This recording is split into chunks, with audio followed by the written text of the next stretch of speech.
do testemunho. E a Débora vai continuar falando com a gente. Né, Ai, Débora? Ela vai contar o testemunho dela, de como que ela entrou na igreja, né? Então fica à vontade, Débora. Você continua falando pra gente aí.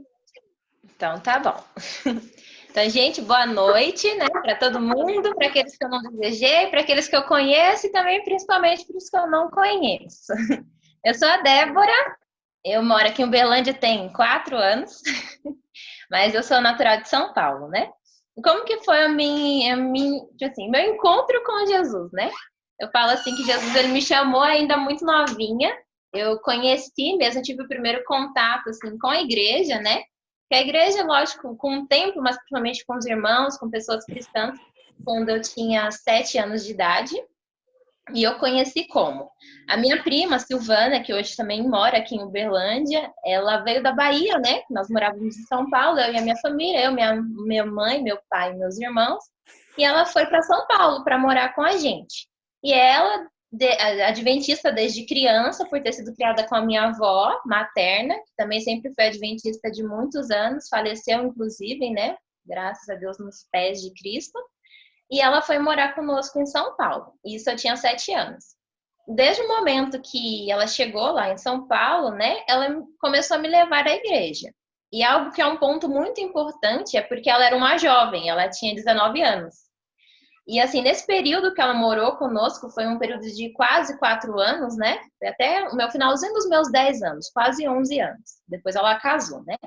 Ela teve muitos conflitos, inclusive com a minha mãe, devido a algumas questões da igreja, principalmente devido ao sábado. E dos meus 7 até os meus 10 anos, eu comecei a frequentar a igreja com ela. Todo sábado eu lembro que eu ia com ela para a igreja. E eu quase sempre dormia na hora do culto, mas eu lembro que a escola sabatina eu gostava muito.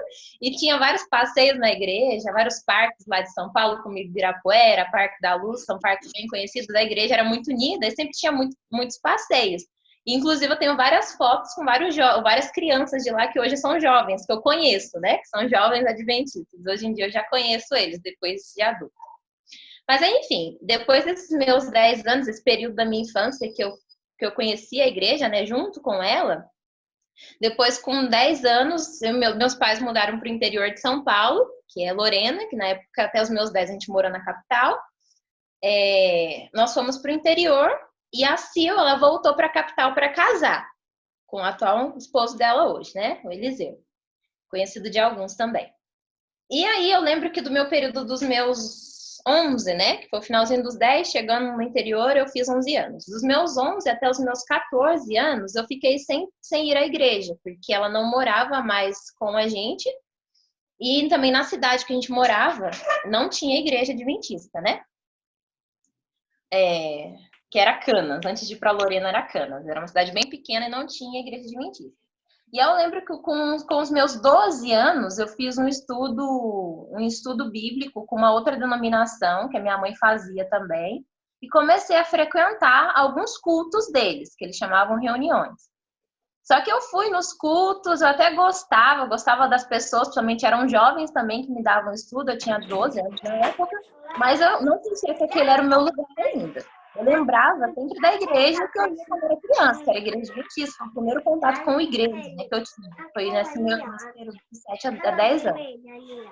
E aí, eu lembro que eu fui, mas eu não me senti que era o meu lugar, e eu fiquei depois dos 12 até os 14 anos. Dos meus 13 aos 14 anos, eu mudei para Lorena, que é a atual cidade onde a minha mãe mora hoje, né? Eu mudei para lá.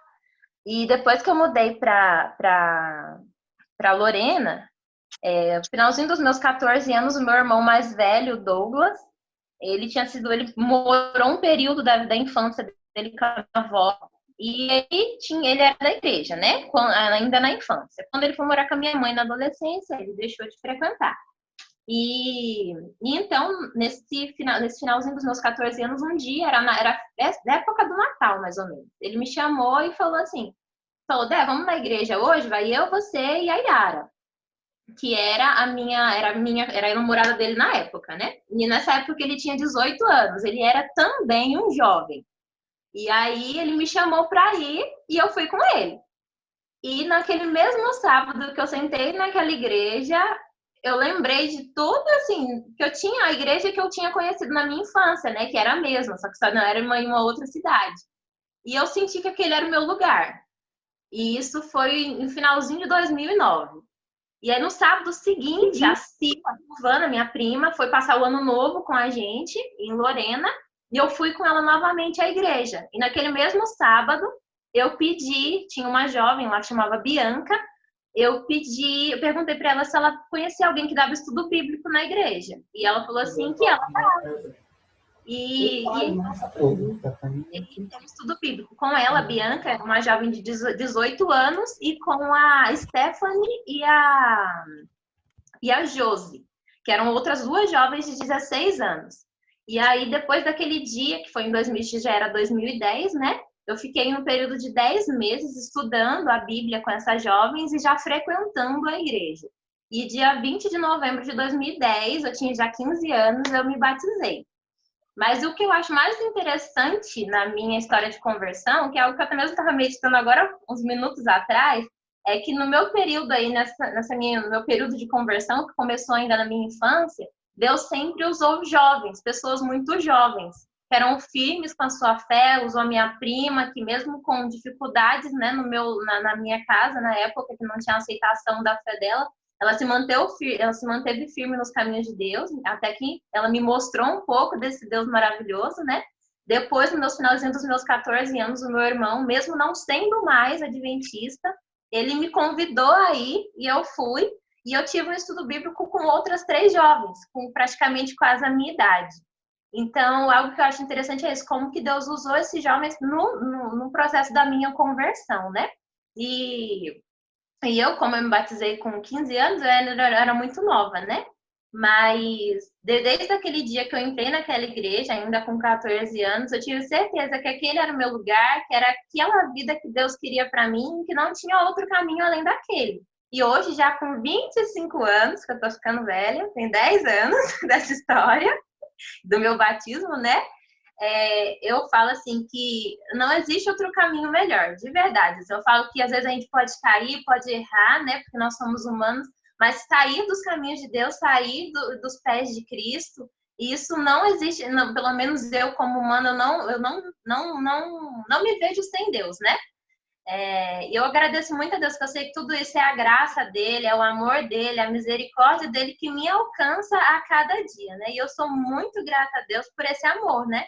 Que ele me chamou ainda muito jovem, tem guiado a minha vida, né? E eu dou glória a Deus e espero que até a vinda dele eu continue firme nos caminhos dele, né?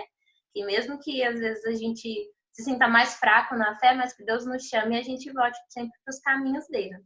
E esse é meu testemunho da minha conversão. Amém? Amém, Débora. Testemunho lindo, né? E a Débora é uma pessoa que tem muito amor, tem muita luz, né, Débora? Uma amiga, Amém. uma grande amiga minha. E Deus continue usando a sua vida, né, para louvor e honra do nome dele. É isso, né? Nós, como jovens, devemos levar outros jovens a Deus, né? Os jovens, eles gostam de jovens, gostam de ter amizade com jovens, né? Então, quanto foi importante jovens na vida da Débora, né? Para que ela estivesse hoje nos caminhos de Deus, que é o melhor caminho, né? E Sim. agora a gente vai para o Pastor Juninho. Pastor Juninho, você tá aí? Pastor Juninho, Estou aqui. chegou. Cheguei. Vamos passar a palavra agora para você. Fica à vontade. Obrigado por ter Mas aceito o nosso já? convite. Mas já. Tá bom. Galera, eu não tô de pijama, tá? Acabei de chegar, eu tava no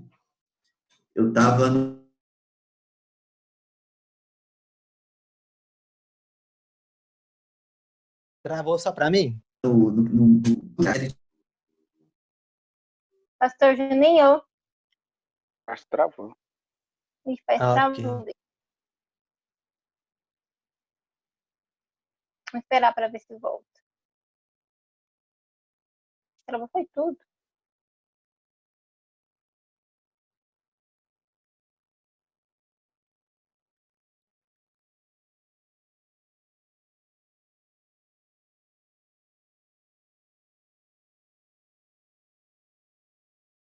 Estranho.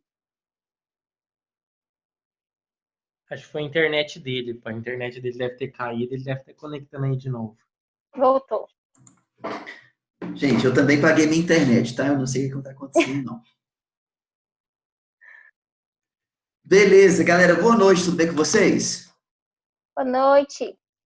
Boa noite, tudo. Mas muito obrigado por estar aqui com vocês. Karen, brigadaço pelo convite. Eu que agradeço. Não. Eu que agradeço. Sério mesmo. Eu preciso de ver. Se vocês puderem aí abrir a câmera de vez em quando para me ver vocês, cara, isso passa uma... Pessoal, pode abrir a câmera, deixa só o microfone tá desligado. Isso passa uma coisa muito boa quando eu consigo ver vocês, quando eu consigo, assim... Ai, obrigado, uma já aceitou o apelo. Eu preciso de ver vocês, eu tô entrando em depressão. Ai, meu Deus, tô ficando maluco já. Mas tá bom. Importante que a gente tá junto aqui. Cara, eu recebi o convitinho que a Karen mandou, que você fez, né, Karen? Eu de terninho assim, tal, falei, cara, você vai achar que é coaching, né? Vai achar que é coaching e tal, mas não é sessão de coaching, viu, gente? É sessão do descarrego mesmo. Então, vamos aproveitar aí. Então, é o seguinte, eu vou falar aqui, gente, eu não quero falar muito, eu quero falar bem, né? Não bem bonito, mas falar de Deus. E depois, se eu queria ouvi-los, eu tô precisando de ouvir vocês, eu tô carente mesmo, eu tô numa carência que só Deus. Pra mim, carência de gente, ouvir e tal, né? Pra Deus, mas tá tudo certo. Seguinte, vamos lá. O tema que está proposto aqui é sucesso, vamos lá, cara, ajuda aí. O cara não sabe o tema, você imagina como é que vai ser hoje à noite. Ai, gente, você me deu um branco agora. Sucesso, preço da vida. Pronto. Isso. Sucesso. Tá bom. E esse tema é um tema importante demais. E assim, eu de vez em quando me esbarro com vocês nesses Zooms aí. Acho que eu vi o Patrick esses dias, não vi, Patrick? Eu te vi esses dias aí. Vi o outro. Foi lá no Luizotti. A Ellen eu vi esses dias também. Eu vejo assim, já estou conhecendo vocês e tudo certo. Galera, é o seguinte, telefone tocando, só Jesus, vamos lá. Se eu cair, eu volto, tá? Então, se eu cair, eu volto. Não fica esquenta, não. Vamos começar com a Bíblia, beleza? Lucas, capítulo 12. Lucas, capítulo 12, verso 15. Lucas, capítulo 12, verso 15.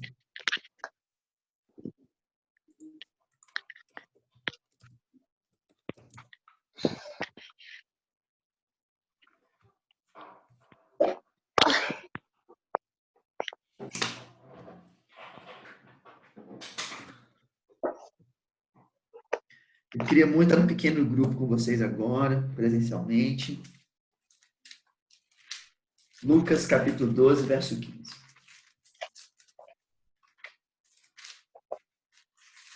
Deixa eu entender uma coisa aqui desse grupo aqui. Quantos de vocês estão na faculdade? Levanta a mão aí. E quem está só no disfarce aí, coloca a mãozinha aí. Então, tem quem está na faculdade. Então, deixa eu ver. Ok, então tem Paulo, Vinícius e tal. Quem já passou pela faculdade? Deixa eu ver aqui. Karen, já denunciando aí, né, Karen? Quem é que vai para a faculdade?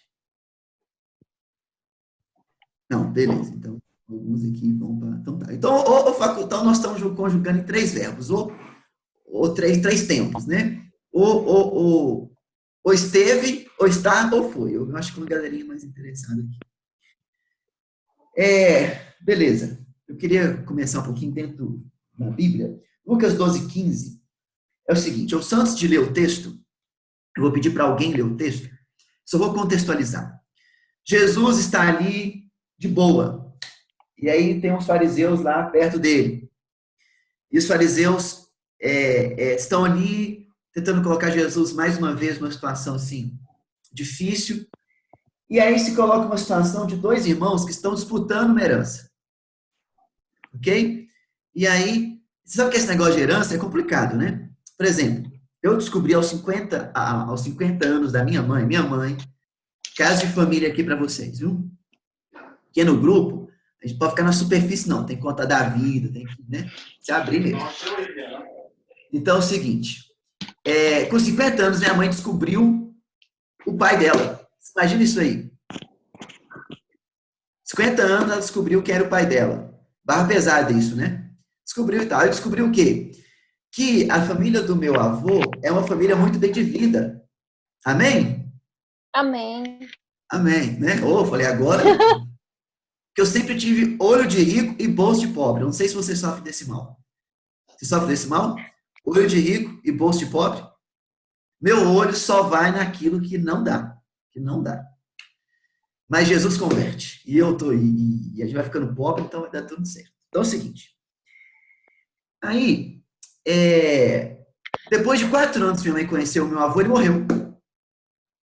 Imagina, 4 anos, conviveu 4 anos. Eu convivi 4 anos com o meu avô. E eu, por exemplo, meu coração estava fechado ainda para chamar de vô, que é um processo. Eu estava com 26 anos, você não chama de vô assim. Então, família é um negócio, né? E aí tem uma herança. Isso faz mais ou menos 5 anos. E não sai nada. Você sabe que herança é um grande embate, né? Eu não sei se a família de vocês já aconteceu. Família tudo legal, todo mundo legalzinho. Quando morre o pai, o vô, quando vai para herança, o negócio desanda. Eu conheço muitas famílias assim. O dia ele tem essa capacidade, né, de dividir famílias, de dividir uma série de coisas. E aqui está sendo colocado na herança. E o sonho de um dos irmãos que merece herança é entrar de férias eternas, por causa de dinheiro, né? O cara quer herança para não fazer nada. E aí Jesus vai dizer uma das coisas mais importantes de toda a Bíblia, assim, mais relevantes, não mais importantes, mais relevantes para os nossos dias de toda a Bíblia Sagrada. Eu queria que uma voz feminina lesse esse texto de Lucas capítulo 12, verso 15.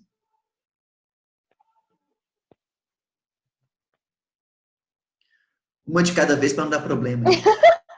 Vou ler então. Ok. Então lhes recomendou: tende cuidado e guardai-vos de toda e qualquer avareza, porque a vida de um homem não consiste na abundância dos bens que ele possui. Vamos orar, gente. Fecha os olhos, vamos orar. Querido Deus Senhor, nos mostre o que a Tua palavra quer me dizer hoje. Abençoe nossa mente, nosso coração, para receber a maravilhosa e perfeita palavra que vem de Ti. É isso que eu lhe peço e agradeço, em nome do amor de Jesus. Amém.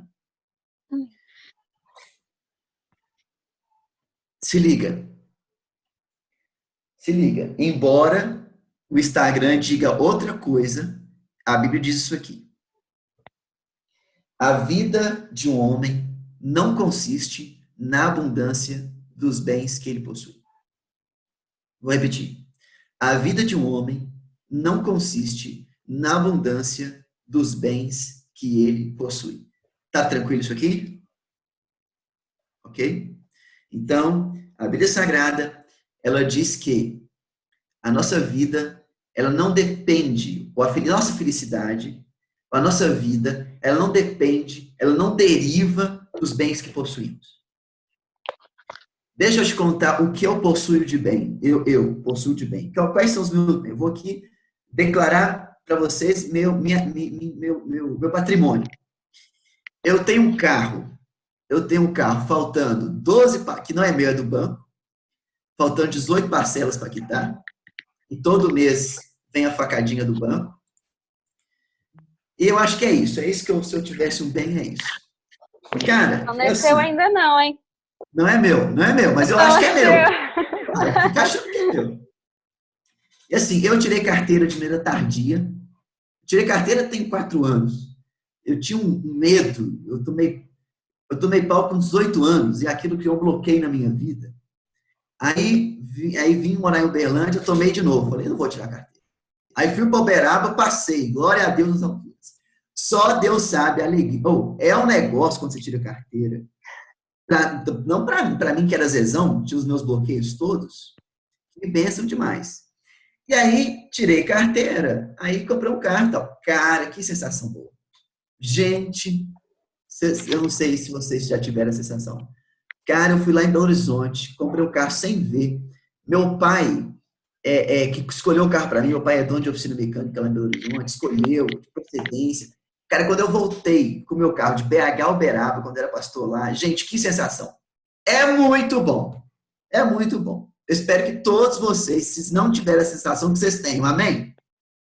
Amém ou não? Pega na benção. O Filipão já até esticou a mão. Amém, glória. Muito pentecostal. Amém. Amém. Eu espero que vocês tenham. Só que é o seguinte. Comprei o carro. Uau, agora eu posso me comover, posso... Cara, ter um carro não acrescentou 1 centímetro de nada na minha vida. 1 milímetro. Não me fez, mas nem meio melhor daquilo que eu não era ou daquilo que eu era. Eu tive algumas realizações na minha vida, porque já fiz algumas viagens legais. É bom. Mas a vida é a vida. Então, a nossa vida, eu quero que vocês entendam isso, a nossa vida não deriva dos bens que nós possuímos. Você não é menor ou maior pelas marcas que você usa. Você não é menor ou maior do setor que o seu bairro pertence. Você não é maior ou menor pelo tipo de roupa ou de relógio. Isso não acrescenta em nada aquilo que de fato somos. Agora, porém, a palavra sucesso na Bíblia, ela é a palavra em hebraico yatsar. Tem a palavra sucesso na Bíblia. É a palavra yatsar. Yatsar, segundo alguns dicionários, alguns lexos, significa ir adiante. Ir adiante.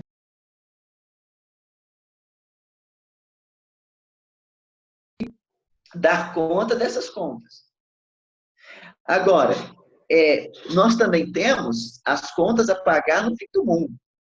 E aí nós vamos ter que entender assim um conceito ou algo de equilíbrio entre o nosso sucesso, querer ser bem-sucedido, e a nossa construção como cidadão, não só desse mundo, mas cidadão celeste. E aqui vai algumas historinhas para vocês. Um médico. Alguém aqui quer ser médico, gente? Eu não estou vendo todos vocês. Não queria acessar pelo celular, mas não tem jeito. Aí, ó, tem um que quer ser médico aí. Cuidado, varão.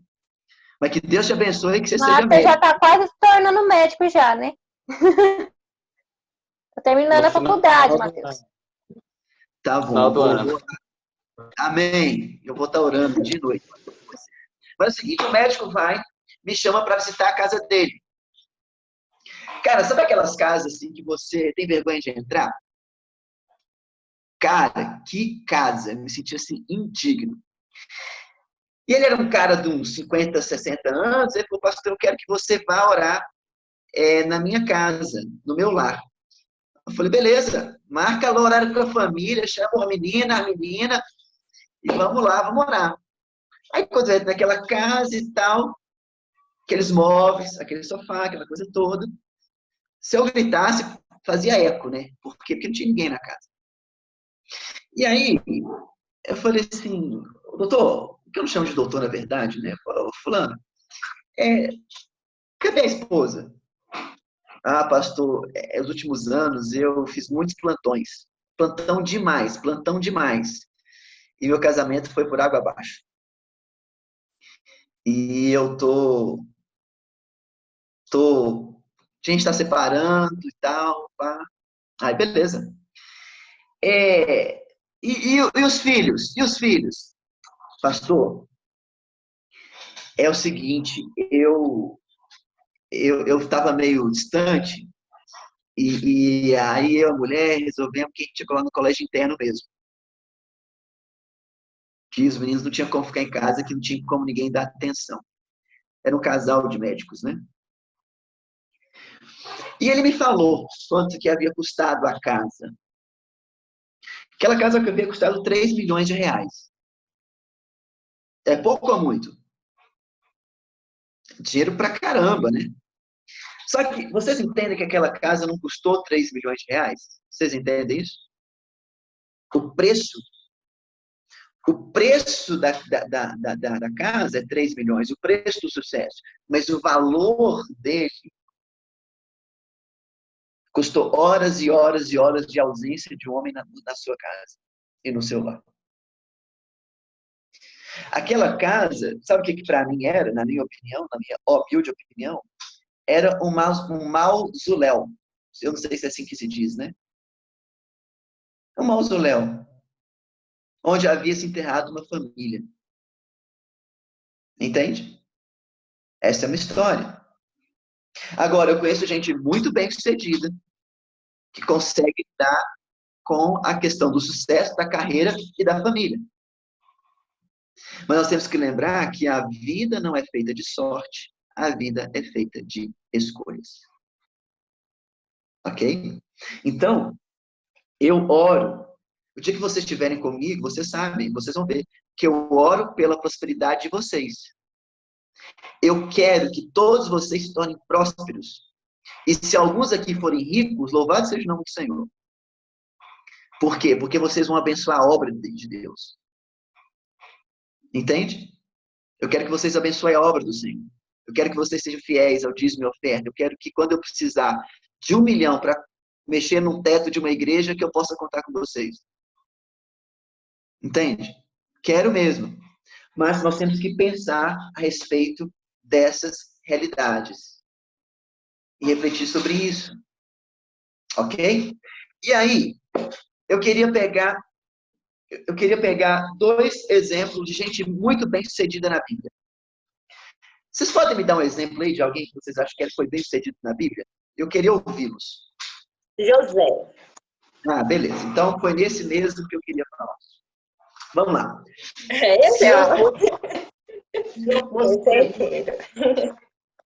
Esse aí alguém fosse escrever um livro de José, poderia escrever assim.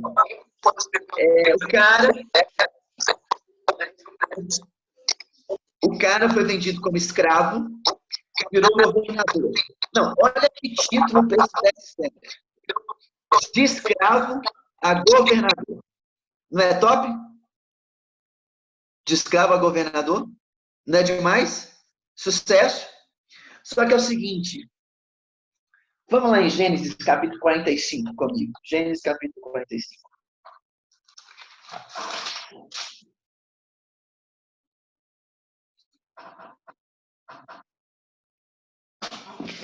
Gênesis capítulo 45. Veja. José, em um tempo muito curto, ele alcança um nível de sucesso extraordinário. Extraordinário.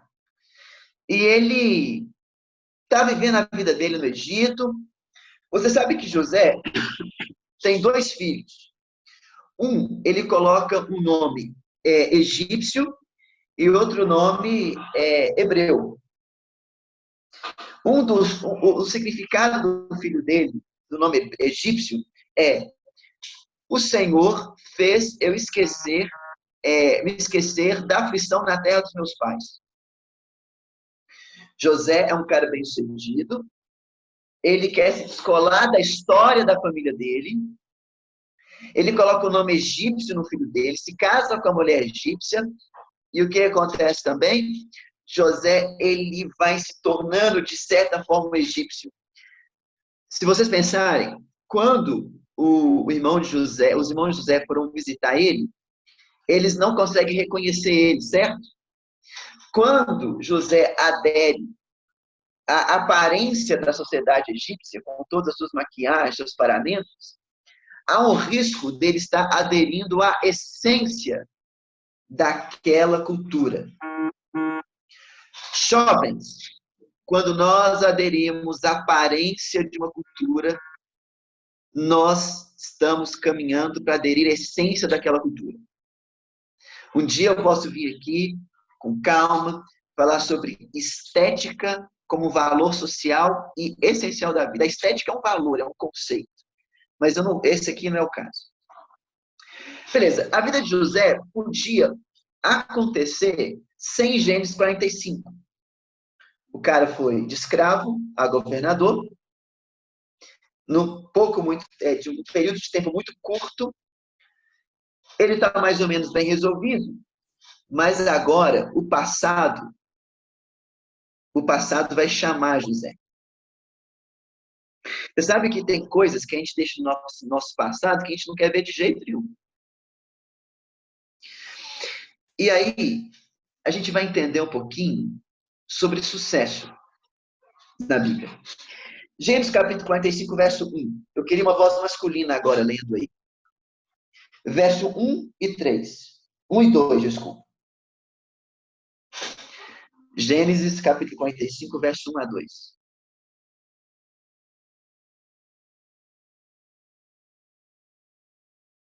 Vamos lá? Um homem. Vou ler então. Beleza. Então José, não se podendo conter diante de todos os que estavam com ele, bradou: Fazei sair a todos da minha presença. E ninguém ficou com ele. Quando José se deu a conhecer a seus irmãos, e levantou a voz em choro, de maneira que os egípcios o ouviam, e também a casa de Faraó. E seus irmãos. Desculpa, passei um pouquinho. Pode o 3. E disse a seus irmãos: Eu sou José. Vive ainda meu pai? E seus irmãos não puderam responder, porque ficaram atemorizados perante ele. Galera, a gente às vezes lê a Bíblia com tanto respeito, que a gente não consegue ler a Bíblia. Vamos lá. José está no alto do seu pedestal. No alto. O cara está no top da carreira dele. Aí vem lá a miséria dos irmãos. Passado. Sucesso. Vaidade. Orgulho. O que passa na cabeça? O que eu vou fazer com esses caras? Olha onde eles me jogaram. Olha o que o texto diz. Inspirado pelo Espírito Santo. Não podendo se conter. Racionalmente, para José é ruim negócio. Falar com os irmãos. O texto diz que José chorou. Por que ele chorou? Chorou de felicidade? Não. Chorou, e chorou tão alto, que aqui diz que todo o palácio, ou que foi na casa de Faraó, o choro dele. Perdoar dói. Viu? Se não doeu, é porque não perdoou. Simples assim.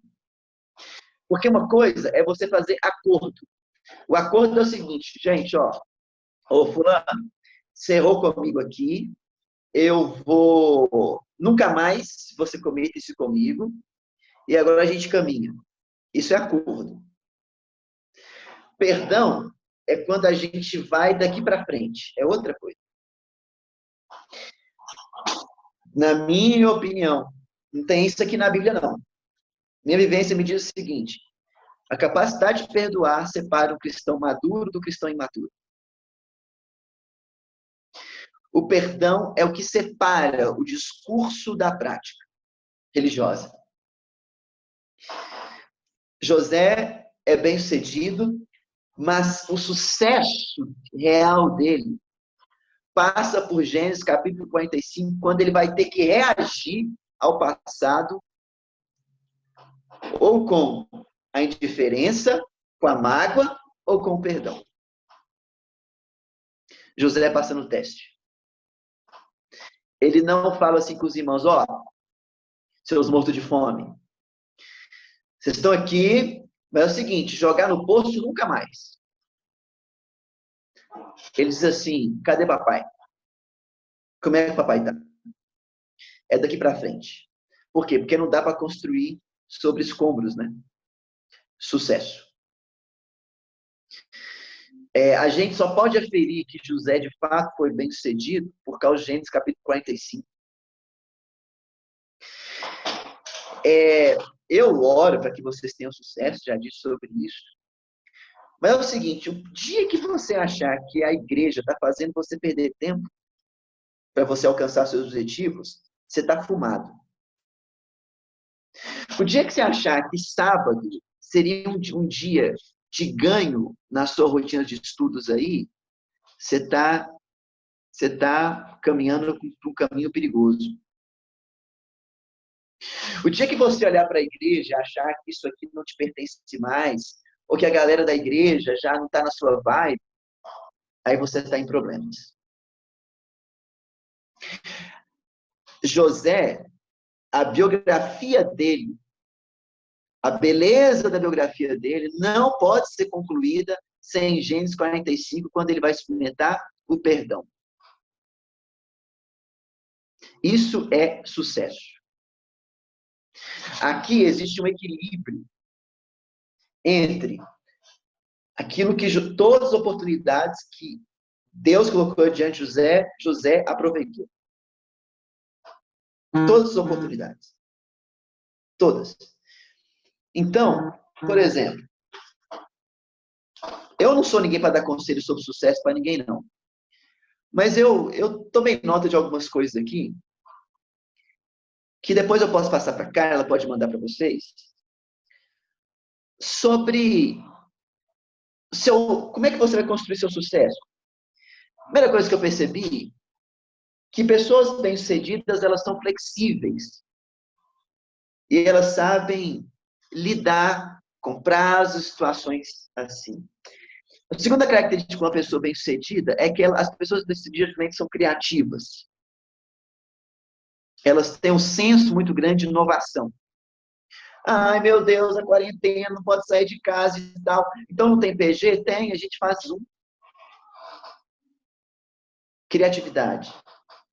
Terceira característica, lidar com dificuldades. Eu trabalhei num banco 5 anos antes de ir para o seminário ser pastor. E eu sempre observei muito atentamente as pessoas que tinham dificuldade de lidar com cenários complicados, elas não tinham a possibilidade de ir longe. Característica, inteligência emocional e saber lidar com dificuldades. A quarta característica de pessoas bem-sucedidas são pessoas que estão estudando sempre. Estudando sempre. Você que está doido aí passando do ensino médio, que você acha que você vai parar de estudar, você tá errado, filho. O dia que você parar de estudar, morreu. O dia que eu, como pastor, parar de estudar e buscar coisas novas, meu ministério está acabado. Eu não consigo mais progredir. Não em carreira, mas em ser relevante. Outra coisa que pessoas bem-sucedidas elas têm habilidades sociais e sabem trabalhar em grupo. Trabalhar em grupo é um negócio muito complicado. Sozinho nós vamos mais rápido. Juntos nós vamos mais longe. Outra característica são pessoas que estão prontas para assumir responsabilidades maiores. E fechando, pessoas que têm características de ser empreendedores. Pega algo pequeno e torna aquilo grande. Bons empreendedores. Eu oro a Deus para que vocês adquiram essas características e que vocês sejam, assim, uma representação digna do reino de Deus aqui nessa terra. Então, o que eu estou dizendo aqui é o seguinte: não se acomodem. Tenham fome de continuar avançando. Tenham fome de fazer algo. Mas nunca sejam competitivos com outras pessoas, a não ser com vocês mesmos. Sucesso não é mirar no outro, mas é até onde eu posso chegar, se eu estou fazendo o meu melhor. E eu quero te perguntar, você está fazendo o seu melhor? Fião, deixa eu falar uma coisa aqui. Tem coisa que a gente consegue de volta. Tipo, dinheiro. Dá para a gente conseguir de volta saúde. Mas tempo não dá para conseguir de volta. O dia que você perdeu hoje se coçando, ele não vai voltar. Esse dia da sua inatividade, seu dia hoje foi de inatividade, eu não posso, nem Deus vai te dar de volta. Então, eu peguei um negócio aqui. Eu estou trabalhando aqui com um negocinho chamado Planner. Eu não sei se vocês fazem isso, que é uma grade onde a gente, tá, aqui eu vou deixar assim, de 5 às 10 da noite, onde você consegue organizar o seu tempo. Pesquise um pouquinho sobre a organização do tempo, sobre rotinas de estudo, sobre essas situações que elas são importantíssimas na sua vida. Eu quero voltar a lembrar. A vida não é feita de sorte, a vida é feita de escolhas. E aí, eu queria pegar só mais um exemplo aqui, ou dois, de alguém bem-sucedido também. Vamos em Daniel capítulo 6? Rapidinho aqui. Daniel 6.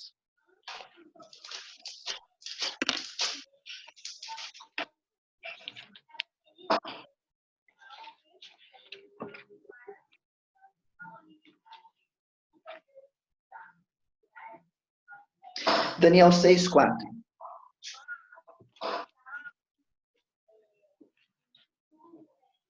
Vamos lá. José nos mostra que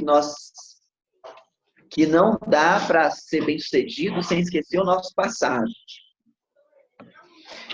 Daniel 6:4. Agora nós vamos falar um pouquinho de Daniel. Diz o seguinte: então os presidentes e sátrapas procuravam ocasião para acusar a Daniel a respeito do reino, mas não puderam achá-lo, nem culpa alguma, porque ele era fiel e não achava nele nenhum erro nem culpa. Disseram, pois, estes homens: nunca acharemos ocasião alguma para acusar este Daniel, se não procurarmos contra a lei de Deus. E aí, do seu Deus. E aí continua. Vocês sabem que Daniel capítulo 6 é o Daniel velhinho? Vocês sabem disso? É um Daniel mais velhinho? Ok? Tranquilo? Eu já vejo o jovem Daniel. Tem jovem mais. Galera, Daniel está mais ou menos aposentado. Mais ou menos. Ele é um chairman. Ele é um conselheiro do rei. E Daniel também é uma história bem sucedida. Mas agora, Daniel que está de boa, já no seu apogeu da sua carreira, olha que lindo, de exilado a governador, a um dos presidentes. Agora Daniel vai ser vítima de uma conspiração. Uma conspiração política. E Daniel podia ter falado assim, cara, eu não vou lidar com isso. Eu vou continuar fazendo as minhas orações, só que eu vou fechar a minha porta. Eu não quero ter problema com as estruturas de poder desse reino. Você sabe que o sucesso, quando ele chega num tempo em que ele gera acomodação. Michael Jordan, vocês já ouviram falar? Michael Jordan? Air Jordan, o maior jogador de basquete de todos os tempos, na minha opinião. Jordan, negro. Você sabe que essa questão da raça nos Estados Unidos é muito forte. Um amigo meu esteve nos Estados Unidos há 2 anos, e ele estava num bairro de negros, e ele era branquelo, e o cara falou assim, tem como você cortar meu cabelo? E o cara do salão, não. Você não é niga, né? Você não é negro. Isso é muito forte nos Estados Unidos. E havia uma eleição de um senador, na época que o Jordan estava no seu auge, e a mãe dele disse, Jordan, apoie havia um senador negro e um senador branco disputando as eleições. O senador negro tinha causas sociais e tal, não vou entrar no mérito político, esquerda, direita, de jeito nenhum. Mas Jordan disse o seguinte,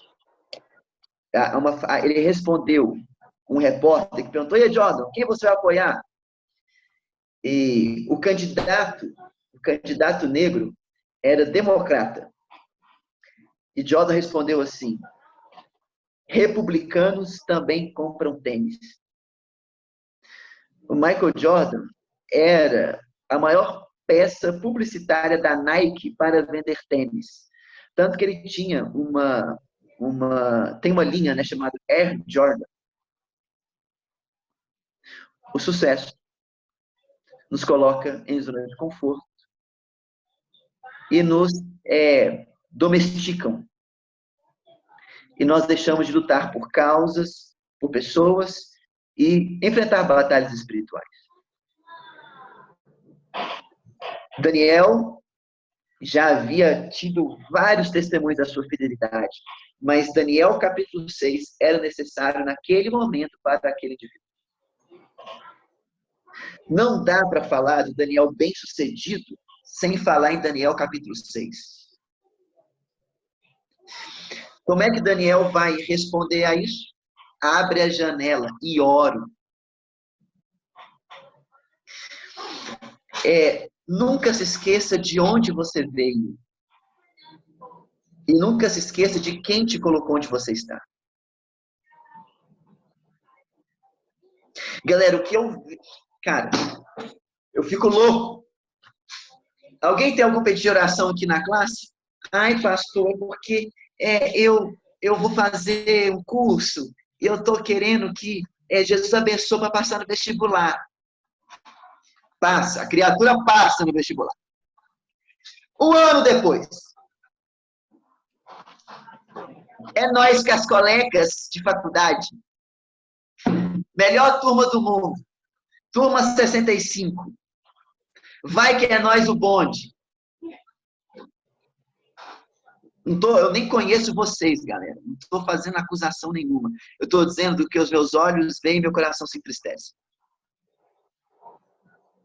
Deus coloca pessoas em lugares e quando elas chegam nesses lugares, elas se esquecem. E aí nós temos que entender o seguinte. Para muitos, Deus é apenas um ídolo que nós pensamos manipular. Porque Deus mesmo, para a gente, é o lugar que nós queremos chegar. Porque quando nós chegamos lá, nós esquecemos desse Deus, esse ídolo, que a gente pensa em manipular para a gente conseguir o que a gente quer. Nós não podemos esquecer do nosso passado, das experiências espirituais, nós não podemos esquecer de onde nós viemos e quem nos colocou. Sucesso. Eu oro a Deus que essa juventude está me ouvindo aqui possa ser extremamente bem-sucedida. Não sonhe pouco. Deixa eu falar mais alto. Não sonhe pouco. Olhe para o horizonte. Cara, vocês são jovens. Nunca deixe alguém dizer que vocês não podem. Deixa eu contar uma experiência para vocês. Preguei numa igreja quando eu era estudante seminarista. No final, a irmã me cumprimentou e falou assim: filho, desiste de ser pastor. Você prega muito mal. Dói te ouvir. Entende? E aí eu fui ligar para um amigo meu, aí, tipo assim, você sabe aquele negócio do Chaves? Volta o cão arrependido, né? Cara, fui lá no chão, no poço. E eu liguei para um amigo meu, para ver, sabe aquele amigo meu que te coloca para cima? Falei, cara, eu vou contar isso para ele, ele vai falar que eu sou um bom pregador e tal. Liguei, cara, Luiz, cara, eu tive uma experiência ruim e tal, ouvi um negócio desse, não queria ter ouvido. E aí, cara, eu ouvi isso. Aí ela falou assim, ele não falou que eu era bom pregador, não falou nada, falou só o seguinte: pede para essa irmã e reclamar com Deus, porque foi ele que te chamou.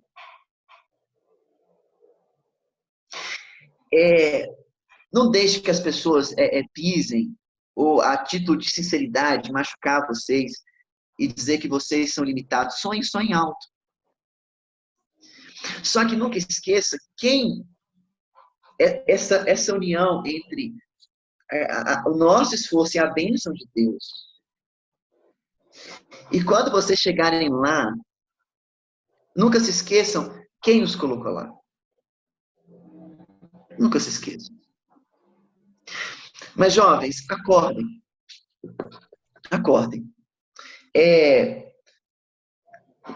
A gente tem muita justificativa para não fazer algumas coisas. E essas justificativas, elas fazem bem à nossa mente. Mas elas não fazem bem à sua vida. As suas justificativas podem até te dar paz, mas elas nunca vão te dar sucesso. Amanhã eu faço,